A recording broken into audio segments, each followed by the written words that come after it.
What's up, guys? It's KB. Make sure you subscribe to the Underground Sports Philadelphia YouTube channel. Click the bell icon down below so you don't miss a single video from us. And thanks for tuning in to another video from Underground Sports Philadelphia. Now let's get into it. Philadelphia, baby, you're going to love it. Best sports fans in the world. Actually, the worst, but that's what makes them the best. Hello, everyone. Welcome to the F1 Underground podcast. We're coming to you right after the Saudi Arabian Grand Prix. As always, my name is Casey. I'm here with my brother Owen. We're gonna take some time. We're gonna recap everything from qualifying to the race that literally just ended 2 hours ago. Not even. There's been a lot that's actually already happened, I feel like, since then. So we'll just jump right in. We'll start off with qualifying, since obviously that was yesterday. I don't think anything really crazy happened during practice sessions. No, practice was pretty standard. Yeah, nothing. I mean, Ferrari was worrisome. I know that for a fact. I was like, what are you doing? But they've now come out saying they were sandbagging it. Yeah, but I think Friday they were actually trying to figure out stuff that they were still struggling with, and then still struggled with today. Well, yeah. But yeah, I don't think there was anything crazy from practice, and qualifying, obviously the biggest thing is Max Verstappen not finishing qualifying. The engine problem. I think when I was watching it, I was on our Twitter and I was looking for things to talk about or put out and everything, and you hear in his radio message, in his replay, or on the audio of the car itself, you hear him downshift and then you hear the engine just stop, and it's whoa, you instantly knew all right, something was wrong here. And I think he came on the radio shortly after and he was like, guys, something happened, something's going on here. But yeah, I mean, that was the biggest story. And I mean, it really, you tweeted, I know you were every race engineer has to be Max is out. You know for a fact that every race engineer got on there and was like, guys, Max Verstappen, he's out. This is it. Especially Aston Martin with Alonso. They absolutely got on for both Alonso and Stroll. Got on there and were like, dude, Verstappen's out.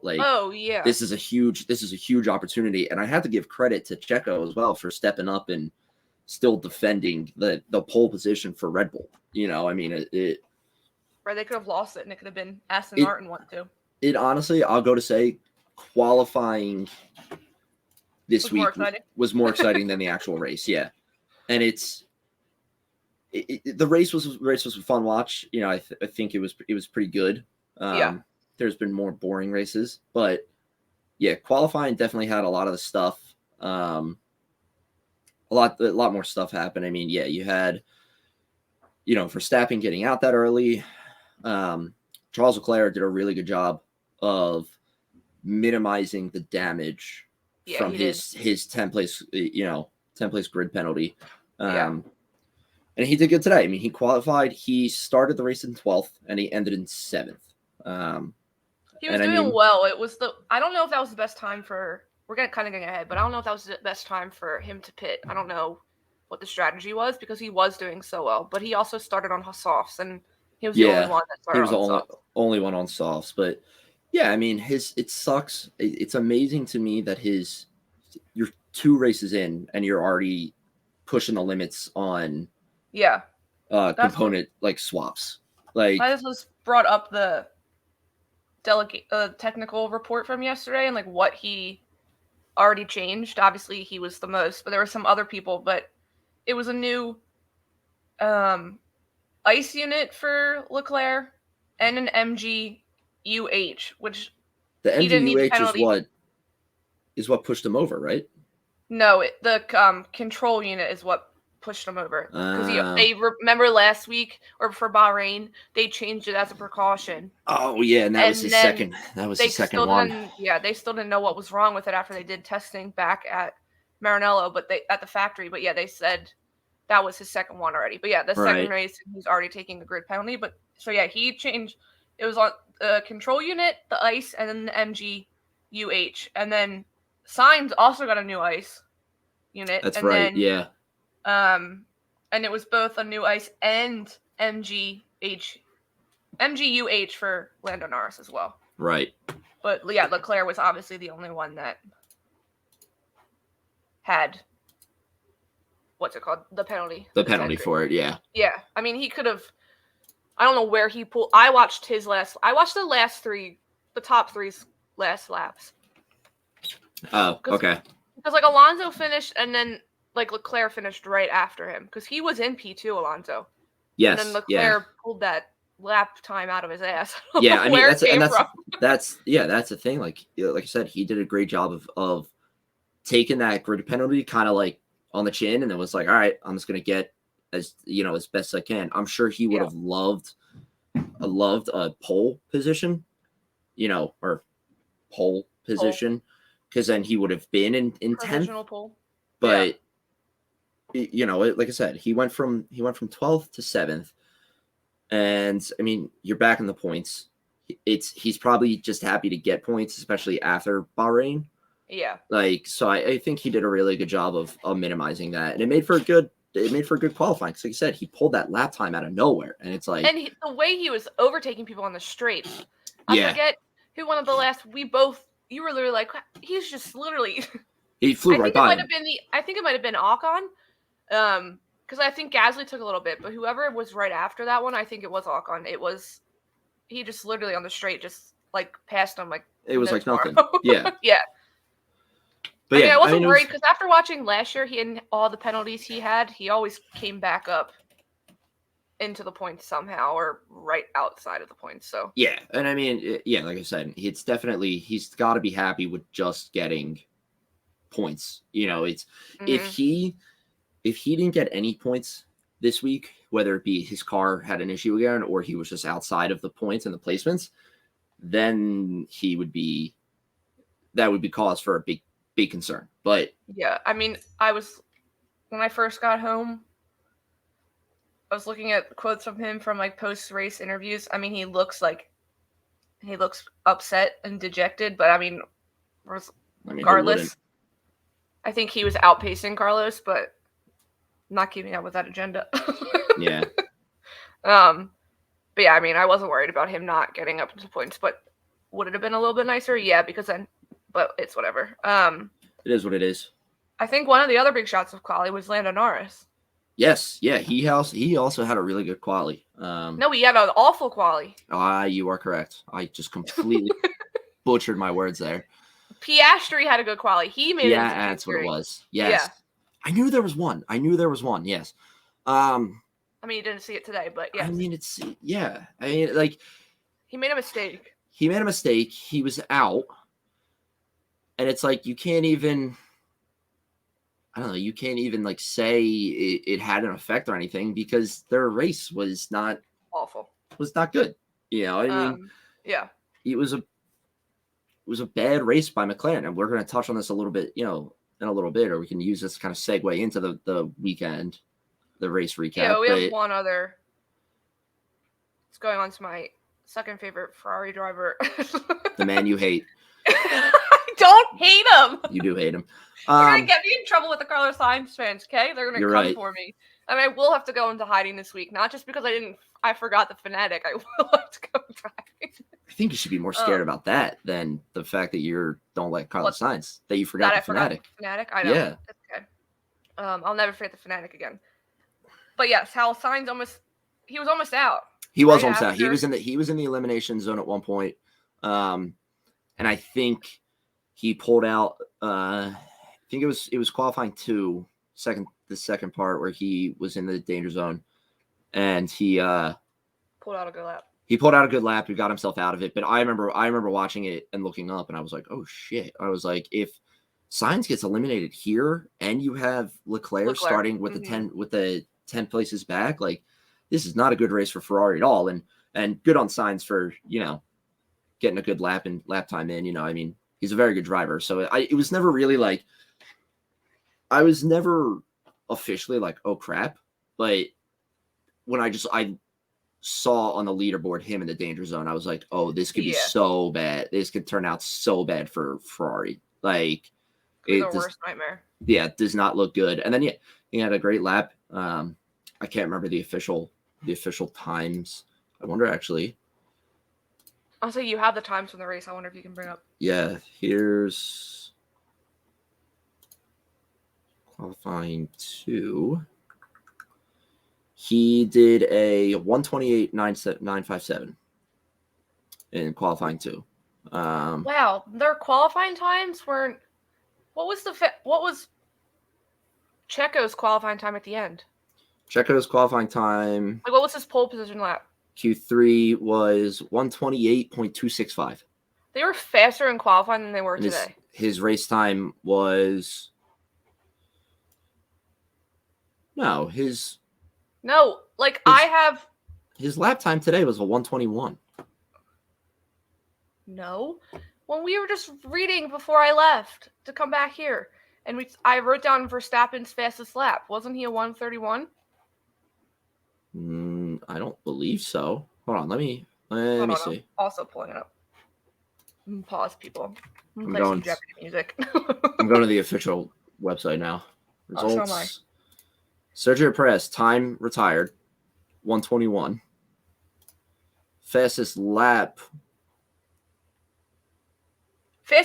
DHL fastest lap was 1:31. Then what? Yeah. Perez is 1:21. What in the world? No, that's his whole? Is that an hour and 21 minutes? Oh, you're right. That is. You're right. Look at me, Yeah. stupid. Yes. All right. So then, fastest lap was 1:31. Yes, that's what I was going to say. Yes, So qualifying. Yes, they did go faster in qualifying than in the race. I wonder if the track conditions were a little bit better during qualifying than they were today. Oh yeah. Well, they also were on softs for qualifying. Yeah, they were. At the end, they were on softs. And today they were on. Everyone started on hards, right? No, everyone started on mediums, and then I think went to hards. And then there was like 2 people. I think it was. There's only like 2 people that started on hards, and then Leclerc was on softs. Yeah, Leclerc was the only one on softs. Yeah, I mean, obviously, I think Verstappen having the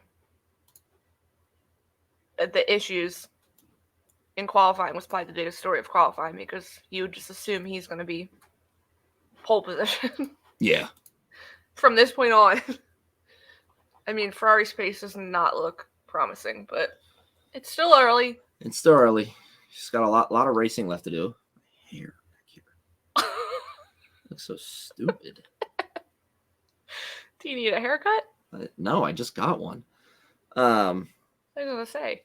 But yeah, I guess I don't think there was nothing else really major from qualifying.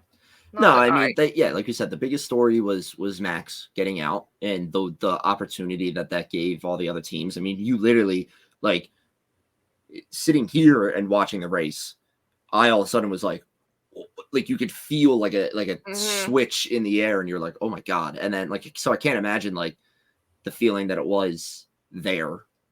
But yeah, I mean, that was the biggest thing. Obviously, it didn't really amount to anything because Max Verstappen gaining 13 positions? Yeah. For the like I think he was up there by like the last 20 laps. Yeah. It was insane. But yeah, so I guess we can move on to the race now. That just ended not that long ago, and there's still breaking news coming out. So yeah. Some of these topics might change. Do you have Twitter open? I'm refreshing Twitter as we speak. Okay, good. Like, and we'll get to that. So obviously, winners P1 was Perez, followed by Verstappen. And at first, it was Alonso. He was up on the podium. He was in the cool-down room. He got the trophy. And then it came out that he was given a 10-second penalty. Basically, like from Esteban Ocon last week, he was over the lines at the beginning on the grid. Right. So he got the 5-second penalty for that. And then they didn't serve the 5-second penalty correctly in the pit lane. So then he was given another 10. The only thing Alonso was missing today from the hat trick of penalties was the speeding in the pit lane. That was it. Yeah. He actually had some control and didn't speed. Well, I think that's his experience. He knows how to drive in the pit lane probably with his eyes closed. Well, you would think Esteban Ocon too would. Yeah, you would think. Know how to drive as well. He has been an F1 driver for a long time. But yeah, so after Alonso was given the 10-second penalty, George Russell moved up into third, which is a good win for Mercedes, I think. But since they're not very happy with how they're, which this still might change too. Like, yeah, it could go back. So now it's back. We've found out. I literally was on the ride home, open that Aston Martin is appealing the Alonso penalty because according to Article 16.3 of the sporting regulations. Oh, we're official now. We're pulling out the rule book.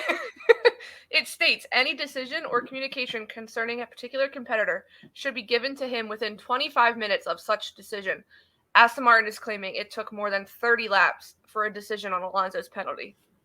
So when you think about the time, you think about their lap times, 1:30. Yeah, you go 30 laps before they tell him about the penalty. Yeah, I mean that's so yes, 45 minutes that they had to tell him.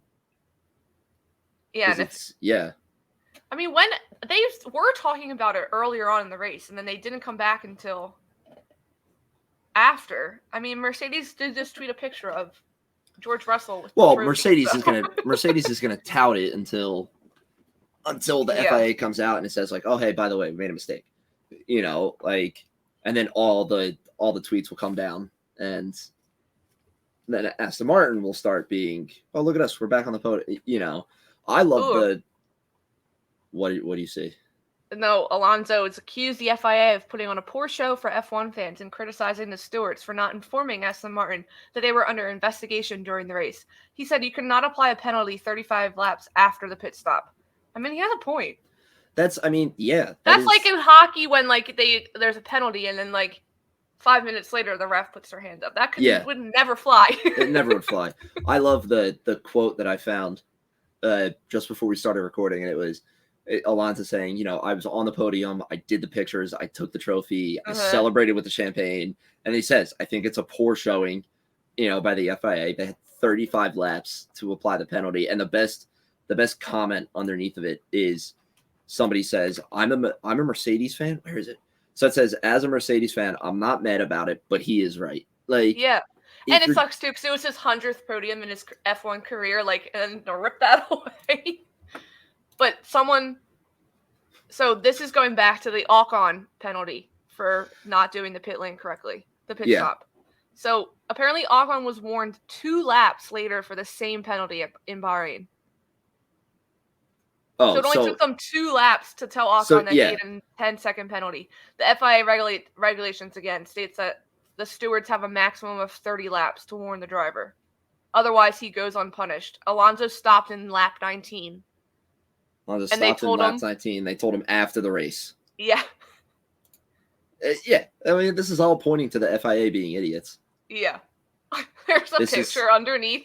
It says to the FIA, and then it's a picture of Alonso when he was on Ferrari and he's driving, and out his window he's flipping someone off. I love it. I like Fernando Alonso. I think he reminds me kind of like John Tortorella, the Flyers coach, because to me they both don't like bullshit. They both don't bullshit. Oh no. I feel like they're both very straight up people, and Alonso's very much just you were wrong. Yeah. Well, I loved in Drive to Survive. Not to go back, when he was like, I know I'm the villain. When the whole thing was going down, he was like, I know I'm the villain. It's okay. Yeah. That Formula One needs a bad guy, and I'm happy to be him. I'm like, okay, you go. So yes, we'll keep refreshing, but at the moment, George Russell is in P3. What is this? Oh. But if I was the FIA, it should be Fernando Alonso. It should be Fernando Alonso. And I mean, even too, when you have George Russell coming out and saying, I'll take the trophy, but it should go to Alonso and everything, then you're like, all right. The fact that they took 45 minutes, to tell him, hey, we got this, you didn't do this correctly, is a little bit of bullshit. Yeah. But yes, obviously, clearly, driver of the day, as voted on by people watching. I don't think I've ever actually voted for driver of the day. Maybe I did. No, that's a lie. I did last year at Abu Dhabi because everyone was voting for Sebastian Vettel, so I voted for Sebastian Vettel. I didn't vote for driver of the day today. I don't think I've ever voted for driver of the day. But obviously, it's Max Verstappen, deserved, clearly. Yeah. We remember. I got up and sat back down, and you're like, when did Max Verstappen overtake Alonso? Yeah, I was so confused. Show it. I happened to look, and I was like, "What?" I was like, "I just looked away, and Alonso was in second, and all of a sudden it popped up and said Verstappen second, and I was like, "I did not see this happen one bit." Because he overtook Russell, and then 2 seconds later, he blinked and missed it, and he overtook Alonso. Yeah, it was. I mean. Hell of driving from Max, but yeah, it was the most exciting part of the race, watching him just climb back up the leaderboard. Not even have to he just didn't even push through. It's yeah, she's like, excuse me, but he also got fastest lap of the day with a time of 1:31, and just over 9/10 of a second. The fastest lap record is still Hamilton's from 2021 because he won a 1:30. But clearly, if you take qualifying laps, that record was shattered. Yeah. So, but yeah, it's still his. I mean, now we know that Verstappen was told 4 times to slow down. Yeah, he told me 4 times. Ignored it, and we tweeted it. You were like, "What did he just say?" Well, I love the. Good. I love that at the end there was a short clip that you saw of Alonso, Checo, and Verstappen in the winner's room, and Checo looks at Verstappen and says, "Oh, you got fastest lap," and Max was like, "Oh yeah, I did it. I got it on the last lap," and the commentators came back up and they were like, "Yo, Checo's definitely not happy about that one." Max's race engineer he said, "What's fastest time?" And they said, "We don't care for the fastest lap." And Max was like, "Well, I do." Yeah, Max came back on and was like, "Well, I care." It's like he just wants to be ahead of him still in the drivers' championship. It's just this was going into the one point that I wanted to talk about of his attitude is just it's tough. And I get it. It's as much as an individual sport as it is a team sport, but to me, that's petty of race engineers talking to you saying you got to slow down. You got to slow down. I'm having deja vu because this is what we talked about last time. You got to slow down. And he's just like, no. It's why? Well, it's then you go to, I saw with Leclerc, someone asked him because he clearly wanted to go ahead at one point of Carlos because he was lapping faster than him. And they asked him about it. And he's like, he just said I'd choose not to talk about it. Clearly, someone said if Charles Leclerc, I've seen people say before, if Charles Leclerc didn't have good PR training, he'd probably be like Max Verstappen. Yeah, honestly. Max Verstappen needs Charles Leclerc's PR training because PR team and training, yeah. Yeah, how to answer questions. I mean, I thought the Bahrain curse was going to work with 1, Max not showing up until Friday because he had the stomach bug. Yeah. And then 2, with his not finishing qualifying. But, I mean, it's... When the engine went dead in qualifying, I was like, this isn't good. But I was kind of excited about it because I was like, we're going to have a race in the front now. Yes, Checo drives the same car and is a very good driver, but he's not Max Verstappen. And it would have made for a great race with him and Alonso just kind of going back and forth because, we knew that it was going to be those 3 at the top or, Alonso was going to be up there. But yeah, I was kind of hoping that he would stay a little bit farther back, Max. But like I said, I mean, you're a good driver when you can not finish in qualifying. Yep. You start 15th and you end the race in second. Yeah. And it's did your friend hound you because he ended up on the podium?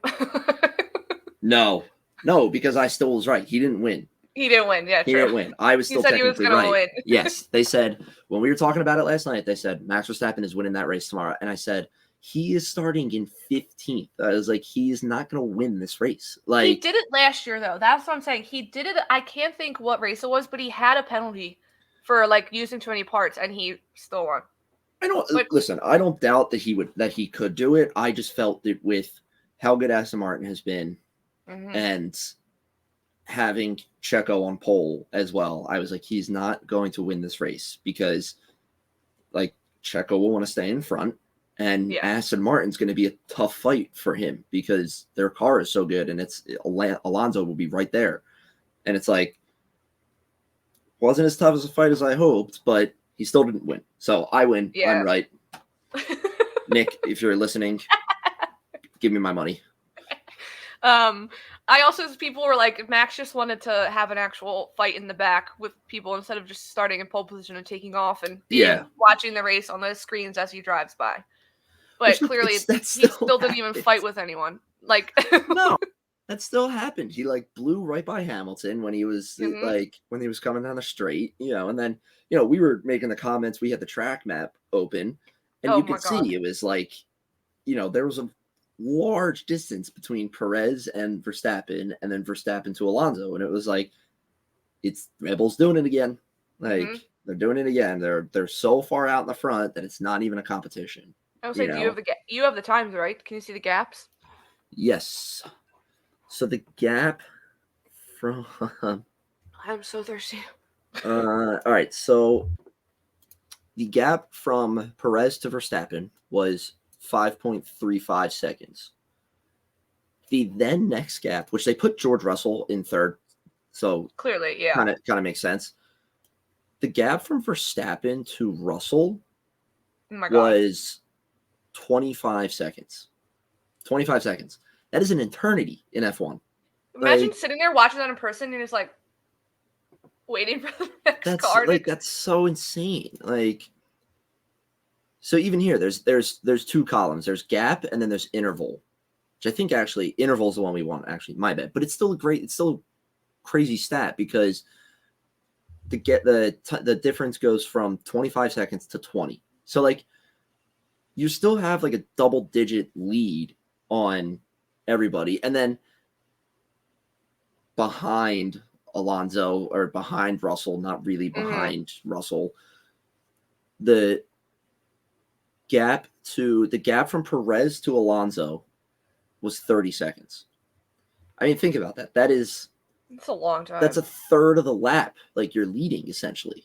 Like, yeah. And how many? What? How many times did they lap Bottas? Because he got timed out at the end. They hadn't been lapped. They just have him as one lap. So he only got lapped once, but not as bad as Lando Norris last week, 2 weeks ago. Yeah. I mean, it's funny because one of the things trending on Twitter right now for Formula One is the word boring. And it's just people saying like these two races have been boring because and literally I was like, I tweeted, it was a picture of Leclerc before the race. He's sitting in the chair. He looks like he's asleep. And I tweeted me after the safety car because I thought after the safety car, you always get some type of... You always get a little bit more excitement. Yeah. Yeah. You didn't even get excitement during the start. Well, you had Fernando Alonso in P1. And that was exciting for not long. Checo took over. Oh, yeah. Alonso got a good launch off the start and took over P1 for a second. But yeah, you didn't even... There was nothing like... I was like, I'm on the edge of my seat. Like, yeah, that's the thing. Like, you hate to see it, but when there's a crash or something and a safety car comes out, like, you inherently get more invested into it because then you have the cars get closer together and everything. And it's like, oh, this is going to be a good start again. But it was like the moment the race restarted, Checo just disappeared. Like, yeah, he was gone. He was gone in a second. And it's like, all right, like, and again, that goes back to like Red Bull just developed like an amazing car, and they literally have a missile. They love it. Like that. Like, don't get me wrong. It's like when you get the missile on Mario Kart. It literally is. It's the bullet. Like they just take off and go. And then you don't see him the rest of the race, and it's like, all right. No. Like, I am interested though. Obviously, Jeddah is a smaller track, and I mean width of the track, so it's hard to overtake. But clearly not for Leclerc or Verstappen because they just overtook the whole time. They were. I am interested. I'm excited for Monaco because it's so many turns. Oh yeah, such a tight race to see if Red Bull can get that far out there as well. if that would be the one race where if they do it, I would still be interested because, like you're saying, there's so many turns and everything, and it's so tight that there's like little to no room for error. So it's if they can get out there like that, to me would be such a dominant performance. Like that would be the true showing of like, oh crap, what their power is. Yeah. Yeah, that'll be an exciting one. But to talk about the complete and polar opposite of Red Bull, McLaren, with absolute. Sorry for the papaya fans. It's gonna be a long season. It's gonna be such a long season. Such a long season. And like it's like another race where it's just like, oh look, McLaren's here, guys. Like, I mean, I didn't realize they both got damage on the first. They do, yeah. Piastri. I just thought it was Piastri. I didn't see Norris get. Piastri had something wrong with his wing. I think a piece broke off of it because I remember the commentator saying like there's carbon fiber on the track. Flying in the air. Yeah. But then Norris pitted afterwards, and it sucks, and it's like it's not. It was nothing they did because obviously when you pit, you inherently you stop, and cars are keep like the other teams are going, so it's like making like a Will Buxton type comment with how going around. It is. Yeah. When you stop to pit, the cars that are still driving get farther away. When Checo crosses the line at the checkered flag after the race, he wins. He wins the race. He just goes around and around. So it's like, obviously there's nothing you can do, and you know that other cars are going to pit, so you will catch back up later in the race. But like, it's just funny seeing on, like we said, we had the track map open. It's like it's just funny seeing all the icons of the cars, and then, grouped together, like going, fighting, like switching and everything. And then on the other side, literally on the other side of the track, it's just two orange dots, and they're just like, "Hey guys," like you're like, "Oh, all right." Like, well, then Bottas, I don't know what happened to him. He was down there with him for a while too, because he was the one that was lapped at the end. I just don't think he had a good race, but like he kind of falls on the same thing. Like it's forgetful. Like I don't think I saw him once, and I think the only time the only time I did see him was when he pitted, and then when he exited the pit lane, never saw him again. Like, well, I was gonna tweet like 4 times. I was like, this race is boring when they're focusing on like who's tied for 14th place or the battle for 14th place right now. I'm like, it's not even in the points, but like if that's the closest gap at the moment, that's the battle boring. Right there.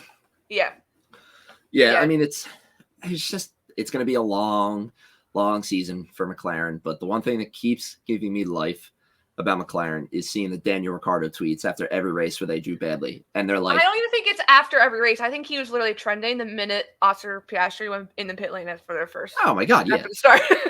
Because people look like the best one is the one where it's like Daniel Ricciardo sitting in a car outside of a burning house, and he's like, like, it's just like he's got to be so happy that he's out of there, and like, karma, man, he's 100% like happier that he's not even driving. I mean, I know he said like at the end of this last season, he was like, I think I need to take a break, like come back and get everything. So he's like getting what he wanted, but like it must be so much better for him to be on a team, even if he's not driving, that's winning. And like, he can still like partake in that and everything. Yeah. And instead of like trying to like get his head out of this space and everything and get like mental health, like, I mean, better. Feel for Lando Norris because it's literally like he is struggling.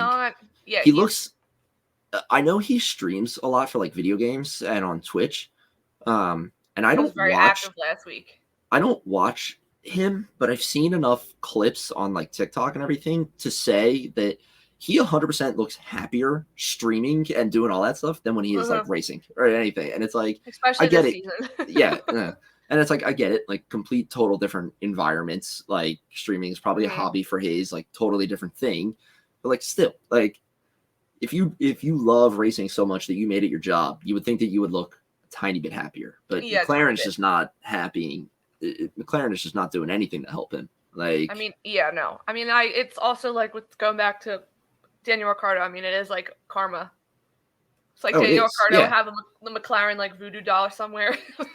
Stabbing you before, like he's got one that's actually a car. Oh, he's got the Lego. He's got the Lego McLaren car, and he's like, he's taking a piece off at a time. Yeah. Like last 2 weeks ago, when the steering wheel didn't work. Yeah, that was Steering him. wheel. The night before the race, he was like, oops, like, broke my steering wheel. Today, front wing. Oh, I'm going to break a piece of the front wing off. I'm going to crack up if, like, a separate piece of the car in 2 weeks breaks off again. Because then I'm going to be like, Daniel Ricciardo. Well, and he'll definitely be in Australia, so that'll be even funnier. Mm-hmm. It would be interesting. I wanted to talk about this before, kind of going off the subject, between the reserve drivers because of how bad Ricciardo and Mick Schumacher were both treated last year. Oh, my God, yeah. I would love if they got the chance to race, like putting Danny Rick back in a Red Bull and just... Would love to see it. I think it would be like old Daniel Ricciardo. Like, I oh, think my God, yeah. See, like, visions of the past. And then, like, Mick Schumacher in a Mercedes, I know you love him, but I would just want him to rub it in Steiner's face. Yeah, I think I would like that too, and I would definitely love to see Ricciardo in a Red Bull. I mean, that would give me like season 1 Drive to Survive type, feels. But that is, I hope. Obviously, like you do and you don't want them to come in because if the reserve driver's coming in, there's something wrong with the main driver. So it's like you don't want that. You don't want to wish that on somebody. But like you're saying, like. Yeah, I would love to see. It's the fact that Mercedes and Red Bull have such 2 big name reserve drivers that people, I feel like, want to see them. People want to see them drive, and I mean, I think if Red Bull wins this year, Daniel Ricciardo stays on as a reserve driver because he'll want to win. He's like, the backup goaltender winning the Stanley Cup. He's like, I didn't do anything, like, but I'm here. Doesn't play at all during the 7 games. Yeah, but he's like, I'm still getting a fucking ring. Like, so he'll definitely, I think, will enjoy that. But because he's doing so much behind the scenes. I think he is. Red Bull were smart to bring him in for promotional reasons because he was the face of F1 thanks to Drive to Survive for so long. Oh yeah, he was the personality. So they were smart in that aspect. But I think also that he said he was going to be doing a lot of sim work. Yeah, I do remember him saying that. Yeah. Still gonna be doing stuff, but yeah, it's just the fact that they have 2 huge reserve drivers names in reserve drivers. But I think who is it rumored supposed to be coming next year? Audi is getting a team, yes. Yeah. I think Mick will be there because they're German, right? Audi's German, yeah. Yeah, they probably definitely want Mick. I mean, who wouldn't want a Schumacher name on their team?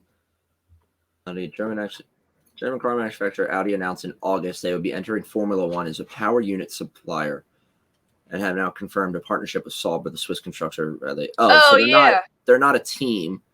They're joining Alfa Romeo. They're joining. Oh, wait, maybe they are a team because there's an article from Audi have reached an agreement with Sauber to make a Swiss Formula One operation their works team from 2026. Is that the one with Andretti? That are like stopping from joining F1? Some teams. I don't know. I don't either. But this is a topic for another day. We don't have to get stuck on this, but yeah, I'd be interested to see if reserve drivers if they go anywhere. In terms of different teams, like I said, I don't think if Red Bull wins this year, which is not a very big if to put out there, I think Ricciardo will stay with them. Oh yeah, for sure. But I would definitely love to see him in the cockpit of a car. But yeah, the memes of him like cracking up or laughing at something entirely, and they're just throwing it over like a joke about McLaren. Love it, and it's gotta hurt so much for every McLaren fan to like go on Twitter or anything after a race happens. They come in. They just sit there waiting for something bad to happen. Yeah, I mean, it's just like it's just forgetful. Like it's literally the mentality of like they're just there in the background. Like they're not doing anything. Like, not to bring them down, it's almost like they're the Haas and Williams of this year. Like they've done so bad. Like you're not paying attention to them. No, you don't see them at all. Yeah. No. Just... I also did you see going back to memes? Did you see this could be a cool reoccurring. We could bring up memes of the week.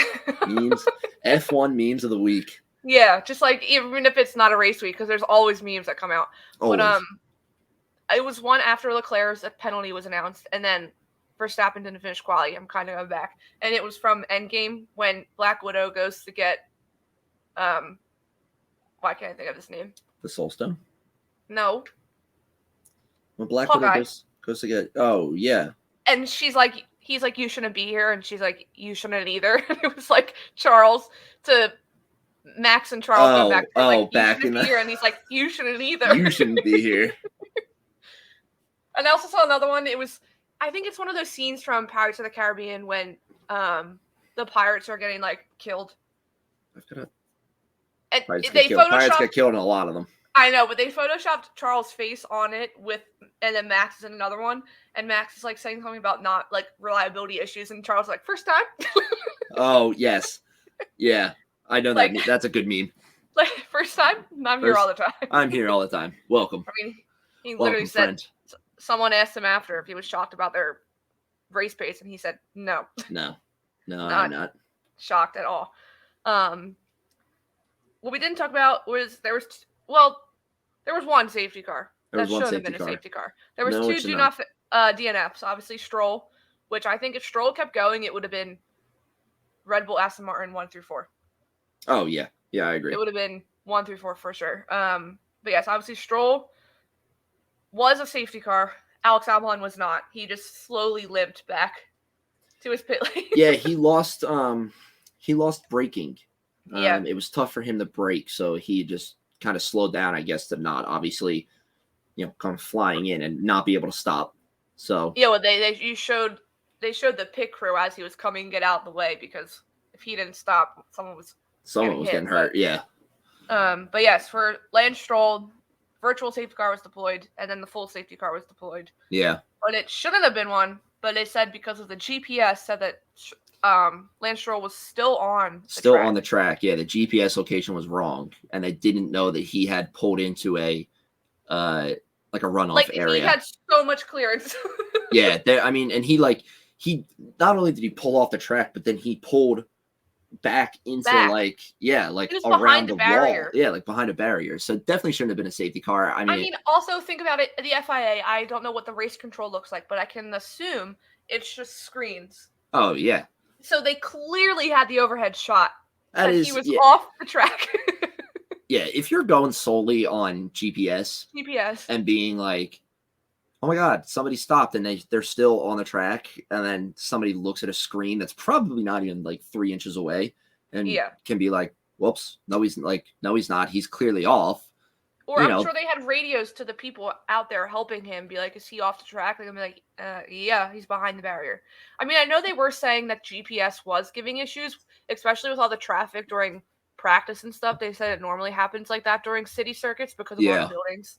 So they're messing with the signal. Yeah, they're clearly messing with the signal. But I mean, come on, we knew it was not off the track. He was off the track because of watching it on TV. Yeah, and I mean, it's like there's two reasons why that safety car sucked. Because one, it shouldn't have happened. And that's he was clearly off the track, should never have happened. And two, it in terms of racing, it amounted to nothing. Like we got nothing exciting. You got all the cars bunched up together. You're like, sweet, you're gonna get some cool battles now. And then, like we mentioned earlier, it left, and there goes Checo, just right by, goodbye. We'll never see you again. Like it amounted to nothing, and it's like Sorry, I'm reading. It was just like that did nothing to help the excitement of the race, and it was a stupid safety car.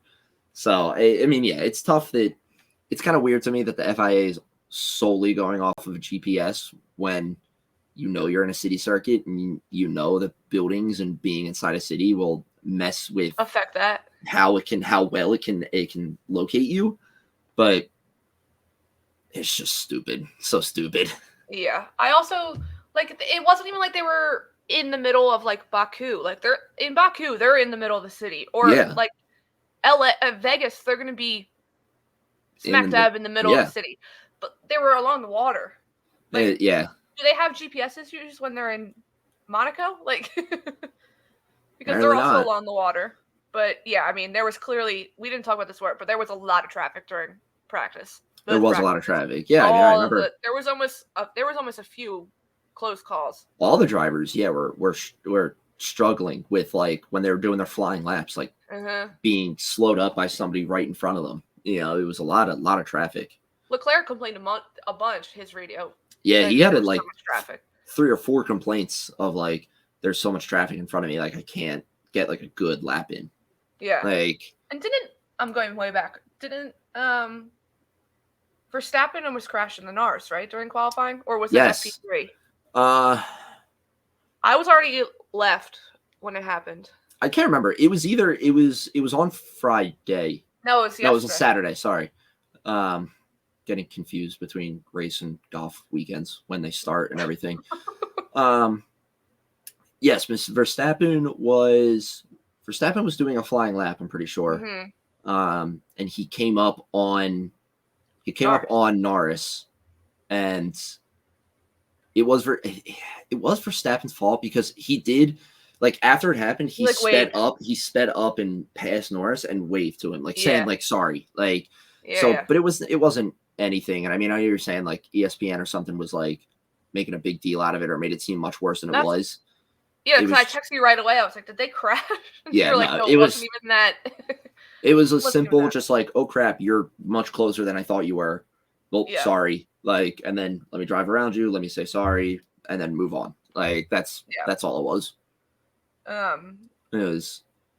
But yeah, I think going back to Alex Albon, I was a little upset for him because he did so well last week and gotten, 1 point, but it's points though. I mean, it's more than what Williams is used to.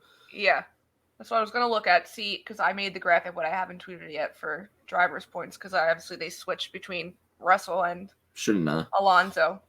You shouldn't knock Williams too much. They did a comment on our tweet. No, they did like they did like our tweets though. Williams, we love you now.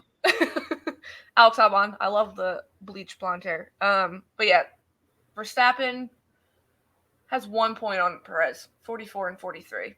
Clearly, he wanted that fastest lap for a reason. Well, yeah, there's no other reason to have it. Like, I mean, maybe that 1 point will come in handy later on. If like it's too close, he always will have that extra point. But yeah, I mean, you're gonna try to get as many points as you can. I don't blame him for doing it. No, I don't blame him. I'm a little annoyed that the way that he went about it, but yeah. I mean, it's I'm sure every point matters, so I'm sure it'll come back to haunt Pérez somehow. Would you? For just I scroll down. There's only 2, 3, 4, 5, 6, 7 drivers with 0 points.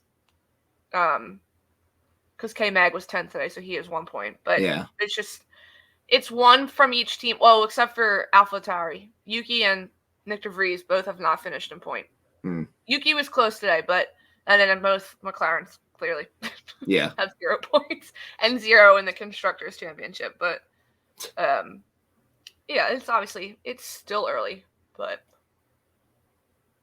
it looks like at this point. But someone tweeted or someone commented on our Instagram after I posted like the race results, and he said the Red Bull was obviously the top team by far, and he agreed. If Stroll didn't break down, it very possibly would have been Aston Martin would have finished in 3 and 4. Right. And he said, "Sweet baby Jesus, McLaren is a dumpster fire." Yep. I said, dumpster fire. Yeah. And I said, I absolutely 100% agree. And he responded and said, it looks like Mercedes and Ferrari fighting for the last podium spot this year. And he said Haas looked pretty good for such a high-speed track. And Logan Sargent looked promising. I didn't see Logan Sargent today, but he was pretty good over the weekend. I remember different qualifying and practice stuff. He was pretty fast. He did look good. Yeah, I'm trying to remember when he got out. When did he get out during qualifying? Did he go all the way to Q3? No, I think Piastri was the only rookie. Yeah. He was out immediately. Yeah, but he looked good today. He went 20th. I mean, he finished 16th. He had a really slow lap time. Why? Did he have issues? I don't know, but like Lando Norris went a 1:30 in Q1, and then Logan Sargent went a 2:08. Oh, Jesus. So that says issues to me. Yeah, he had an issue. Sargent finished 16th. I mean, De Vries did finish over him, but Sargent has been obviously Piastri, if he could have, I mean, he just drives for McLaren, so Right. I don't. But yeah, he commented that. Then I read it right before we started, a comment from Lewis Hamilton after the race. Someone asked him if he should be happy about George Russell's podium, and he responded, "I feel like there's trouble in paradise." It says, "That's got nothing to do with me, but it's good for the team, sure." Wow. Oof. That's a little hostile from Hamilton. I feel like, I mean, he's gone through a lot this week. He lost him and his trainer for the past 7 years are splitting ways. Yeah, do we know any more about that or no? He posted saying she wants to follow her dreams. She's been with him for the past 7 years. He said it was a mutual decision, and then Toto gave an interview saying it was Hamilton's decision.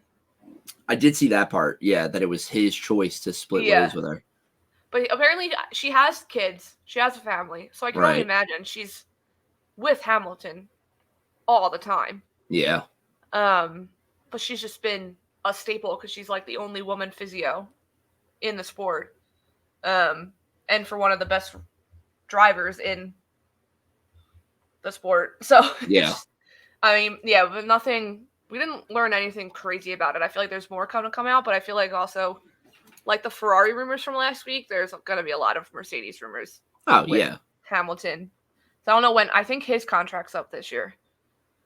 I'm not 100% sure. I have to go back and find that tweet. It's with whose contracts end in 2023 and whose end in 2024. Like the next two silly seasons are going to be pretty wild. Yeah, Drive to Survive is going to. They might need their own spinoff called Drive to Survive Silly Season. Silly Season, yeah. But yes, okay. So, like last week or 2 weeks ago, we picked our own Drive to Survive, our own driver of the day. If I could make my own Drive to Survive, I would have included a lot more. Drive of the day. I put Yuki Tsunoda. He moved up 6 spots. I wasn't paying attention to him during the race, but yeah, that's really good for him. 6 spots. Yeah, he moved up 6 spots. He started in 16th, and then he was in P10 for a really long time, and at the very end, K-Mag just beat him out. Yeah, I think literally with 5 laps left. I think there's a radio message of him coming on, and he's literally just like, "Oh!" Really, just my new favorite radio message. But yeah, he was driving pretty well. I'm gonna go back and watch some of his with the multi-viewer. You can go back and watch like just that driver. Oh yeah. Go back and watch some recaps to see how he was, because I'm ready for Yuki to show what he's got. I like it. Yeah. Who was yours? I wasn't sure going into the recording. I really didn't know, but I think I have to go with, after talking about it, Charles Leclerc, because I think, like I said earlier, he did. Yeah, I knew you were gonna like that. He did a really good job of, taking that, like I said, taking that grid penalty, kind of dealing with it, and then minimizing the damage done from it. And again, 12th to 7th. That's 5 places. Yeah, 5 places. And it's like that's good because it shows, Charles is still a very good driver, and I don't think that's ever in question. But obviously, with all the issues they're having with the car, can be easy to forget that sometimes. It would be nice to see what he could be like with a reliable car. If you could put Charles Leclerc in a Red Bull or an Aston Martin, he would dominate. He would absolutely dominate. And he probably would give Max Verstappen a run for his money. He would 100% give. In the instances they have had battles, he comes out on top. He would absolutely. It'd be a fantastic fight between the two of them. Because they're both very good drivers. So yeah, and I think that today's race was a good showing of just how good he can be, and it was a good reminder of like, he can do that. He can race well and he can win. He just needs a better car. He needs a better support system from Ferrari, and I hope to God that he gets that. As soon as possible, but realistically, maybe next year when they design a brand new car and everything, and Yeah, well, like, what did his radio message? Oh, with his race engineer. When they told him about. Yeah, and he. Yeah, so that's actually another thing we can talk about. His race engineer Xavi, didn't tell him something during the race today, and I can't remember what it was, but I can remember specifically that I'm trying to find it. during qualifying. Okay, go ahead. Here you go.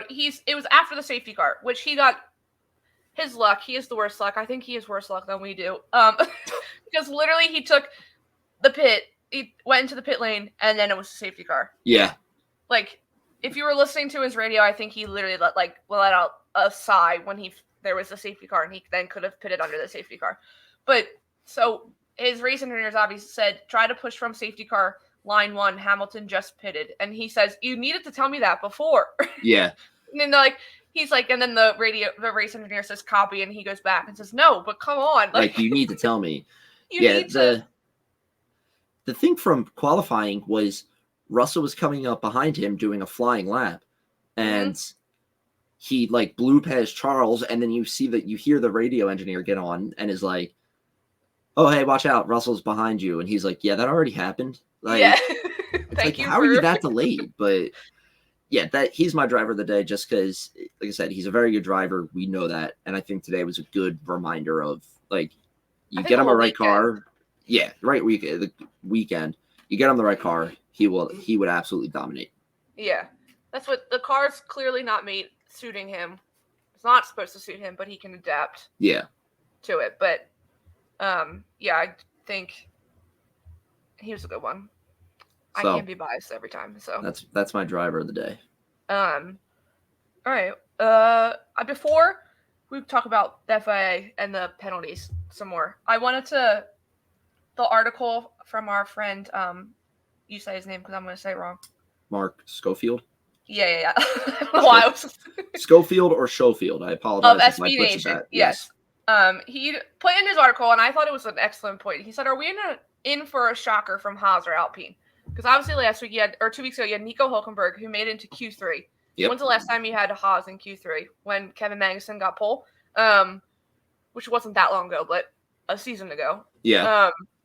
But yeah, he said, are we in for a shocker? Obviously, Haas didn't do as well as last time, but Alpine's were 8 and 9. Yeah. I mean, Ocon had a good penalty-free race. He did, you're right.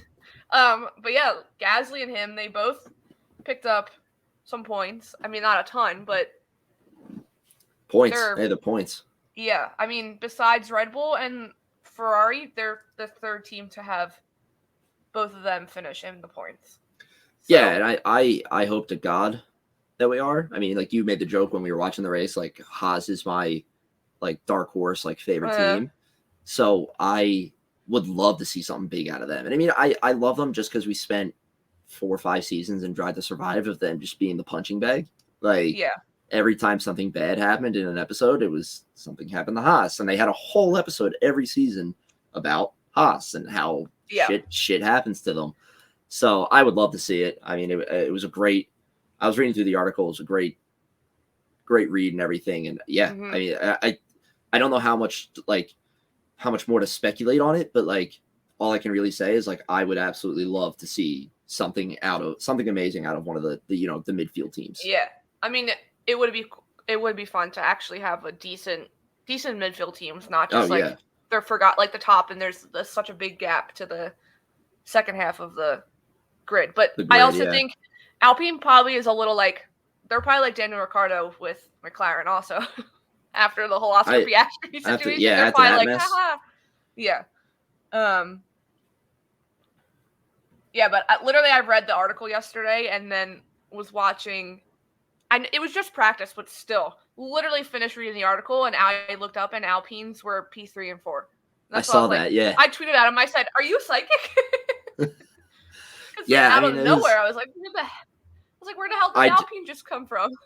I think I did the same thing because I think I was looking down and I looked up and I saw them in third and fourth and I was like, what in the world? I was like, what is happening here? And then, I mean, it got wiped away, but nevertheless, they were up there. They were putting the times to get up there, They were pretty quick, but it would be exciting. Pierre Gasly deserves a good car after being with Red Bull for so long. Yeah. And all of that, but I wanted to bring that up too because they definitely deserved. It wasn't a huge shocker, but it was nice to see Alpine up there in the points I think we'll see Haas continuous to get better and stuff. So should be. I sure hope so. I know you hope so. Yeah. Talk more on our last kind of subject for race recap on the FIA and the penalties. Clearly, obviously, it's 2 weeks in a row for the same thing. The starting grid penalties, and then the pit lane 5-second penalty, not serving it correctly. But going back to the first one, the grid penalties, when they show it, how does the driver physically see where the painting is on the ground? Like, I feel like that's one they're going to have to revisit because they can't see unless they start so far back.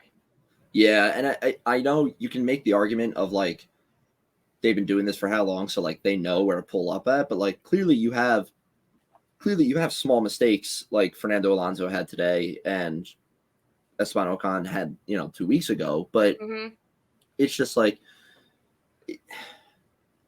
if the wheel is that much over, like, yeah, how much of a head start are they getting? Right, I can understand making it a penalty still for it being like you were over the front line, like you were farther up than all the other cars. Like, absolutely penalize that, because even if they're an inch over, they're still over. Like, and they're ahead. They're technically ahead of all the cars. But like Alonso today, like he was off to the left a little bit, and it's like, is that really worth a penalty? Like 5 seconds, yeah. Yeah, is that really worth it? Like, it didn't give him an advantage. Like, no. It didn't. Well, maybe he did pull off first. Oh, you're right. Yeah, but yeah, like going back to Ocon, did that help him? Yeah, what did it help it? Like, it's just I don't understand it. And I mean, I feel like the front wings have clearly gotten bigger in the sport. Yeah, the cars have gotten. Obviously, the design's always changed. So I think it's definitely harder for them to see what the painted lines on the car below them. Yeah. Unless they're having their pit crew wheel them out to where they start like they do before the race starts. Like, that's when they're setting up correctly. But it's definitely... Yeah. I don't know if it's something they would take a look at because it's happened 2 weeks in a row. Maybe if it happens again? If it happens again, then I would definitely hope that the FIA would like look into it and be like, why is this happening so much? Yeah. But like at the same time, I mean, the FIA's job is to like regulate. So it's like, yeah, are they? I don't know. I think it's all stupid, and I think it's we talked about it a little bit earlier, but like the whole thing with waiting at the whole issue with Alonso's penalty today, with waiting the 5 seconds at the pit stop. Did they touch a car? Did they not touch a car? Who controls the timing? Is it the team counting the 5 seconds? Yeah. Is there an FIA person right there with like a stopwatch? There should. I'm not surprised that there's an FIA worker there with some sort of board that as soon as the driver that's being penalized pulls up, stops the car, clock starts running, counts down to 5. The moment that clock like hits 0, like turns to green, does whatever, then the team can touch the car. Like an easy way to fix it. And you're not giving it to a team, so there's no like bias or anything. Like, it's an FIA person or employee. So it's just, I just think it's stupid. And then obviously the whole issue of, hey, let's wait 35 laps and tell them once the race is done that, hey, you may not have served this penalty correctly. Like, someone probably touched the car, like the wheel gun at 0.004 seconds. Right. And it was like, I mean, they didn't show a replay like 2 weeks ago when they showed with Esteban Ocon. I mean, that clear as day, they touched. The one with Esteban Ocon it's stupid. Like, they touched the car early. They shouldn't have done that. That was clear, like, cut and dry penalty. It obviously had for them to tell him 2 laps later. Yeah, and then you tell him 2 laps later, like, hey, you didn't do that right, by the way. Like, yeah. The one with this, the biggest issue is, like, why did it take so long to tell Alonso that you had another, like, you served it incorrectly? Like, it's just, to me, it's stupid, It's like waiting for, like, a hockey goal to be reviewed or, like, a touchdown in football because it's, like, at that point, if it took them that long, obviously the evidence was not. It's not concrete. Clear. Yeah. Like, so, like, the call couldn't be overturned or the penalty couldn't be served. But yeah, I keep refreshing. Nothing's come up on the penalty. Yeah, I haven't seen anything. Nothing new. Nothing. Nothing. What's it called? Oh my God! Someone tweeted Verstappen when he's trying to pass Hamilton today, and it's the scene from the first Avengers with the Hulk and Loki, and Loki's like standing there in the Avengers Tower. Oh, I know what you're talking about. And the Hulk just like picks them up and throws them to the side. I mean, that was the S1. I mean, that was Verstappen with the whole grid. But yeah, I think definitely there's, as Fernando Alonso said, the FIA is kind of taking the fun out of, or the entertainment value of robbing people. They are. Yeah, I mean, it's you have the whole fan spectacle thing of, hey, this is Fernando Alonso's 100th podium. He's got third place again for Aston Martin. It's great for the team, like all this stuff. And then it's like, by the way, that didn't actually happen. Like, by the way, give the trophy back. Yeah, give the trophy back. Got showered in champagne. We're gonna go give it to George Russell, who doesn't want it. Who doesn't want it? Wants to give back to you for like Alonso, and it's like whose teammate doesn't care that he won the trophy. Yeah, it's just the whole situation's stupid. And yeah, if anything happens in Australia in 2 weeks, it needs to be something needs to be said. Yeah, or something needs to be like reviewed internally with the FIA. Yeah, but I don't. It should be. I'll keep. Obviously, if something comes out, we'll post about it. But I feel like at this point, nothing's gonna come out about it. But yeah. All right. So, anything else from the race that stood out to you? No, it was boring. It was kind of a boring race, but you're ready to fall asleep on the couch. I was ready to fall asleep on the couch. That Chipotle burrito knocked me out, man.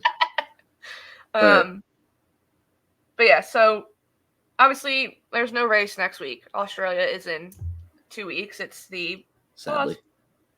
I know. I can't with these back a race, then no race. A race, then no race. I mean, I get it. They're not as close in location as the Europe races are, where they just pack the truck up and drive the truck somewhere, but still. Yeah. Right, next so race. the race. Sorry, go ahead. No, go ahead. I was. Australia is March 31st through April 2nd. So, next week, obviously, like I said earlier, we're recording this right after Sunday's race. Next week, we'll record back on our normal Tuesday night. Tuesday, yeah.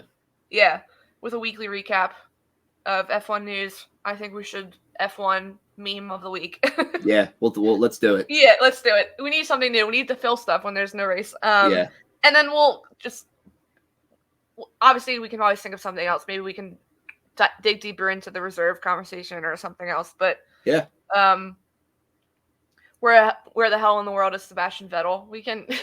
That's a good one. We can get to the bottom of it. He's probably on his bee farm planting trees. Yeah, really. I need him to show up at a race. I need him to knock some sense into Ferrari. He'll show up at one. Yeah, he'll show up. But yeah, then we'll briefly go over Australia. Not too much because we have another week to recap that and everything. Yeah. So, but yeah, that's it. Like we said, thank you for listening to the F1 Underground podcast today. If you enjoyed our show, make sure to follow us on Instagram at Underground F1 and on Twitter at Underground_F1. I'm going to be working on a nice little race recap video after this, so stay tuned for that. And once again, we, as always, huge thank you to Kyle and the guys over at Underground Sports Philadelphia for helping us make this show happen. Go give that show a follow as well. It's a good show.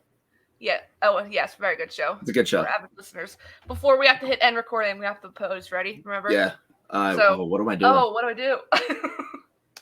I don't know. I'm just going to smile. I don't know what to do. I'll just go like this. Better think of something. Let me move my microphone. Okay, ready? Ready? We have to hold it. I don't know for how long. We have to hold it. Do like 5 seconds. I think that's good. Okay, ready? Yeah. Go.